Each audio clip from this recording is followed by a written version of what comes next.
പ്രിയ GST കുടുംബാംഗങ്ങളെ, ഞങ്ങളുടെ മറ്റൊരു വീഡിയോയിലൂടെ ഒരു സന്തോഷ വാർത്തയിലേക്ക് സ്വാഗതം. 2017-18 മുതൽ 19-20 വരെയുള്ള കാലയളവിൽ പലർക്കും GSTയിൽ പല കാരണങ്ങളാൽ ബാധ്യത വന്നുചേർന്നിട്ടുണ്ട്. ആ കാലയളവിലേക്ക് ഒരു കുടിശ്ശിക സമാശ്വാസ പദ്ധതി സർക്കാർ ഇപ്പോൾ പ്രഖ്യാപിച്ചിരിക്കുകയാണ്. ഈ പദ്ധതിക്ക് വേണ്ടി CGST ആക്ടിൽ സെക്ഷൻ 128A എന്നൊരു വകുപ്പ് കൂടി കൂട്ടിച്ചേർത്തിരിക്കുകയാണ്. തുടർന്ന് GST കൗൺസിലിൻ്റെ 54ാമത് യോഗത്തിലെ ശുപാർശകളുടെ അടിസ്ഥാനത്തിൽ കേന്ദ്ര ചരക്ക് സേവന നികുതി റൂൾ 164 പ്രകാരം 1/11/2024 മുതൽ ഇത് പ്രാബല്യത്തിൽ വരുത്തി. ഇനി ഈ സമാശ്വാസ പദ്ധതിയുടെ വിശദാംശങ്ങൾ എന്തൊക്കെയാണെന്നും അർഹരായവർ ആരൊക്കെയാണെന്നും നോക്കാം. GST സെക്ഷൻ 73(1) പ്രകാരം നോട്ടീസ് ലഭിക്കുകയോ അല്ലെങ്കിൽ സെക്ഷൻ 73(3) പ്രകാരം ഒരു സ്റ്റേറ്റ്മെൻറ്റ് ലഭിക്കുകയോ എന്നാൽ 73(9) പ്രകാരം ഒരു ഓർഡർ ലഭിക്കുകയും ചെയ്യാതിരിക്കുന്നവർ.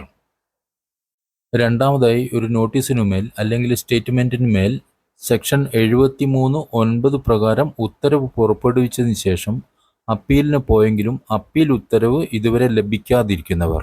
മൂന്നാമതായി, അപ്പലറ്റ് അതോറിറ്റിയിൽ നിന്നും ഉത്തരവ് ലഭിച്ചവർ.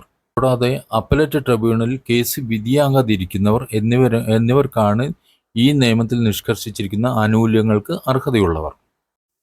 ഇവരെ കൂടാതെ ഒരു പ്രോപ്പർ ഓഫീസർ സെക്ഷൻ 74 പ്രകാരം ഓർഡർ നൽകിയതിന് ശേഷം അപ്പീൽ അധികാരികളുടെ ഉത്തരവിൻ്റെ അടിസ്ഥാനത്തിൽ സെക്ഷൻ 73ൻ്റെ ആനുകൂല്യം ലഭിച്ചവർക്ക് കൂടി ഇതിന് അർഹതയുണ്ട്.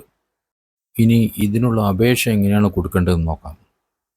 നോട്ടീസ് അല്ലെങ്കിൽ സ്റ്റേറ്റ്മെൻറ്റ് ലഭിച്ചുവെങ്കിലും ഉത്തരവൊന്നും ലഭിക്കാത്ത പക്ഷം ഫോം GST SPL 01-ൽ GST പോർട്ടലിൽ അപേക്ഷ നൽകണം.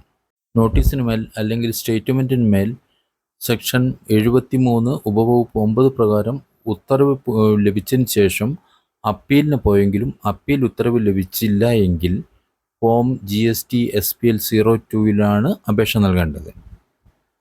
ഫോം GST SPL 1 അല്ലെങ്കിൽ ഫോം GST SPL 2-ലെ അപേക്ഷ വിജ്ഞാപനം ചെയ്ത തീയതി മുതൽ 3 മാസത്തിനുള്ളിൽ, അതായത് 31/3/25 മുതൽ 3 മാസത്തിനുള്ളിൽ ഫയൽ ചെയ്യാം. എന്നാൽ പ്രോപ്പർ ഓഫീസർ സെക്ഷൻ 74 പ്രകാരം ഓർഡർ നൽകിയതിന് ശേഷം അപ്പീൽ അധികാരികളുടെ ഉത്തരവിൻ്റെ അടിസ്ഥാനത്തിൽ സെക്ഷൻ 73ൻ്റെ ആനുകൂല്യം ലഭിച്ചവർക്ക് വിജ്ഞാപനം ചെയ്ത് 6 മാസത്തിനകം അപേക്ഷയിൽ നൽകിയാൽ മതി. ഇനി അപേക്ഷ നൽകുന്ന സമയത്ത് ശ്രദ്ധിക്കേണ്ട പ്രധാനപ്പെട്ട കാര്യങ്ങൾ. അപേക്ഷ നൽകുന്ന വേളയിൽ അപേക്ഷ നൽകുന്ന വർഷങ്ങളിലേക്ക് അപ്പീൽ നിലനിൽക്കുന്നുണ്ടെങ്കിൽ അത് പിൻവലിക്കേണ്ടതും പിൻവലിച്ചതിൻ്റെ ഉത്തരവ് അപേക്ഷയോടൊപ്പം അപ്ലോഡ് ചെയ്യേണ്ടതുമാണ്. അതേസമയം കേസ് പിൻവലിക്കുന്നതിനുള്ള അപേക്ഷ കൊടുത്തുവെങ്കിലും അതിൻ്റെ ഉത്തരവ് ലഭിക്കാതിരിക്കുന്ന സാഹചര്യത്തിൽ അപേക്ഷയുടെ പകർപ്പ് അപ്ലോഡ് ചെയ്യേണ്ടതാണ്.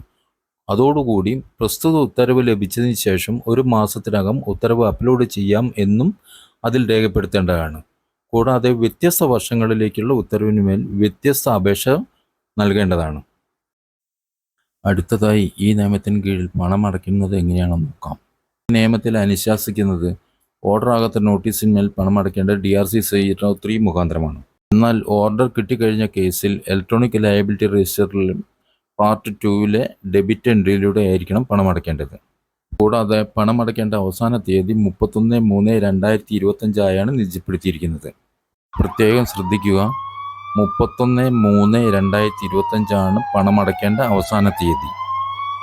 അപേക്ഷ കൊടുക്കേണ്ട തീയതിയാണ് വിജ്ഞാപനം കഴിഞ്ഞ് 3 അല്ലെങ്കിൽ 6 മാസങ്ങളിൽ കൊടുക്കേണ്ടത്.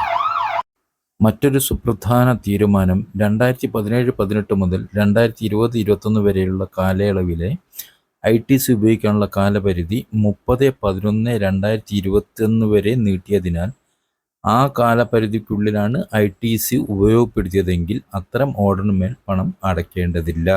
അപ്ലിക്കേഷൻ ലഭിച്ചു കഴിഞ്ഞാൽ പ്രോപ്പർ ഓഫീസറുടെ റോൾ എന്താണെന്ന് നോക്കാം. ഫോം GST SPL 01 ഫയൽ ചെയ്തു കഴിഞ്ഞാൽ സെക്ഷൻ 71 പ്രകാരം ഉത്തരവ് പുറപ്പെടുവിക്കാനുള്ള ഉദ്യോഗസ്ഥനും ഫോം GST SPL 2 ഫയൽ ചെയ്തു കഴിഞ്ഞാൽ ആ അപേക്ഷ പരിഗണിക്കേണ്ടത് റിക്കവറി ഓഫീസറുമാണ്. അങ്ങനെ ലഭിക്കുന്ന അപേക്ഷകളിൽ റിജക്റ്റ് ചെയ്യപ്പെടേണ്ട അപേക്ഷകൾ ഉണ്ടെങ്കിൽ അപേക്ഷ ലഭിച്ച് 3 മാസത്തിനുള്ളിൽ ഫോം GST SPL 03-ൽ ഓൺലൈനായി നൽകേണ്ടതാണ്. ഇങ്ങനെ ഫോം GST SPL 03 നൽകിയതിന് ശേഷം തീർപ്പാക്കുന്നതിന് മുന്നേ ഒരു പേഴ്സണൽ ഹിയറിംഗ് കൂടെ നൽകുകയും വേണം.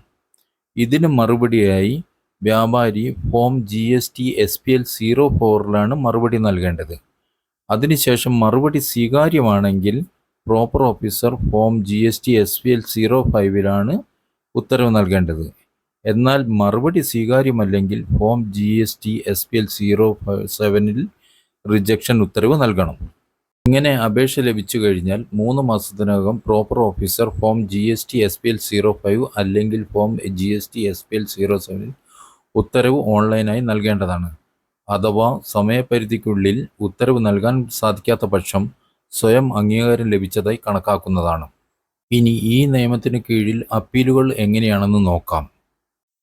Form GST-SPL 05 അപ്പീലുകൾ അനുവദിക്കുന്നതല്ല. എന്നാൽ ഫോം GST-SPL 07 പ്രകാരം റിജക്റ്റ് ചെയ്ത അപേക്ഷകൾക്കുമേൽ അപ്പീൽ അനുവദിക്കുന്നതാണ്. അത്തരം സന്ദർഭങ്ങളിൽ പ്രസ്തുത അപ്പീൽ ഫയൽ ചെയ്യുന്നതിന് നേരത്തെ അപ്പീൽ ഫയൽ ചെയ്ത സമയത്ത് പ്രീ ഡെപ്പോസിറ്റിന് ആവശ്യമായ തുകയേക്കാൾ കുറവോ അല്ലെങ്കിൽ അടയ്ക്കാത്തതോ ആയ കേസുകളിൽ ആവശ്യമായ പ്രീ ഡെപ്പോസിറ്റ് തുക അപ്പീൽ ഫയൽ ചെയ്തതിന് ഡെപ്പോസിറ്റായി അടയ്ക്കേണ്ടതാണ്. അതായത് നേരത്തെ അപ്പീൽ നൽകുന്ന സമയത്ത് കൃത്യമായ തുക പ്രീ ഡെപ്പോസിറ്റായി നൽകിയിട്ടുണ്ടെങ്കിൽ GST-SPL 07 അപ്പീൽ നൽകുമ്പോൾ പ്രീ ഡെപ്പോസിറ്റ് തുക രണ്ടാമതും അടയ്ക്കേണ്ടതില്ല. മറ്റൊരു പ്രധാനപ്പെട്ട കാര്യം, ഇതിൻ്റെ അപ്പീൽ നൽകുന്നത് പിഴ, പലിശ തുടങ്ങിയവയ്ക്ക് മാത്രമാണ്, അല്ലാതെ ഒറിജിനൽ ഓർഡറിന്മേലല്ല എന്നുകൂടി ഓർമ്മപ്പെടുത്തുന്നു. ഈ വീഡിയോ നിങ്ങൾക്കെല്ലാവർക്കും ഉപകാരപ്രദമായെന്ന് വിശ്വസിക്കുന്നു. സബ്സ്ക്രൈബ് ചെയ്യാൻ മറക്കരുതേ. കൂടുതൽ അപ്ഡേറ്റുമായി അടുത്ത വീഡിയോയിൽ കാണാം.